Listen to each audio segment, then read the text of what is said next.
July മാസം 15-ാം തീയതി വിശ്വാസത്തിന് വേണ്ടി ജീവിതം സമർപ്പിച്ച വിശുദ്ധ കുറിയാക്കോസ് സഹദായുടെയും അമ്മ മൊർത്തി യൂലീത്തിയുടെയും ഓർമ്മ പെരുന്നാൾ. ഈ അമ്മയും മകനും ക്രിസ്തുവിലുള്ള അചഞ്ചലമായ വിശ്വാസത്തിന്റെ ഉത്തമ മാതൃകയാണ്. യോഹന്നാന്റെ സുവിശേഷം 16-ാം അധ്യായം 33-ാം വാക്യം, ലോകത്തിൽ നിങ്ങൾക്ക് കഷ്ടതയുണ്ട് എങ്കിലും ധൈര്യപ്പെടുവീൻ, ഞാൻ ലോകത്തെ ജയിച്ചിരിക്കുന്നു എന്ന് പറഞ്ഞു.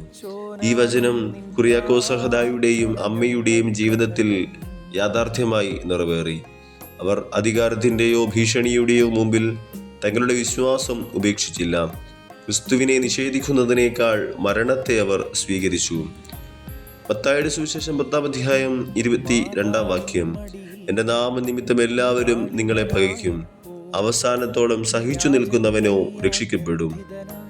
അമ്മ തന്റെ മകനെ ഭയത്തിലേക്കല്ല, മറിച്ച് ധൈര്യത്തിലേക്കാണ് നയിച്ചത്.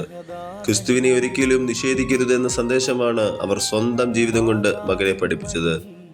ദൈവവിശ്വാസത്തിലാണ് ഈ മകൻ വളർത്തപ്പെട്ടത്. ഇന്ന് ലോകത്ത് നമ്മുടെ വിശ്വാസം പലവിധ പരീക്ഷണങ്ങൾ നേരിടുന്നു. പ്രലോഭനങ്ങളുടെയും ലോകത്തിന്റെ സമ്മർദ്ദങ്ങളുടെയും വിശ്വാസത്തെ പരിഹസിക്കുന്ന സാഹചര്യങ്ങളുടെയും നടുവിലൂടെയാണ് നാം ഓരോരുത്തരും കടന്നു പോകുന്നത്. അത്തരം സമയങ്ങളിൽ കുറിയാക്കോസ് സഹദായും അമ്മയും നമ്മെ ഓർമ്മിപ്പിക്കുന്നത് വിശ്വാസം കേവല വാക്കുകളിൽ മാത്രമല്ല, ജീവിതത്തിൽ പ്രകടമാക്കേണ്ടത് തന്നെയാണ്. പരിശുദ്ധനായ പൗലോസ് ശ്ലീഹാ റോമർക്ക് എഴുതിയ ലേഖനം 8-ാം അധ്യായം 35-ാം വാക്യം, ക്രിസ്തുവിന്റെ സ്നേഹത്തിൽ നിന്ന് നമ്മെ വേർപെടുത്തുവാൻ ആർക്കു കഴിയും?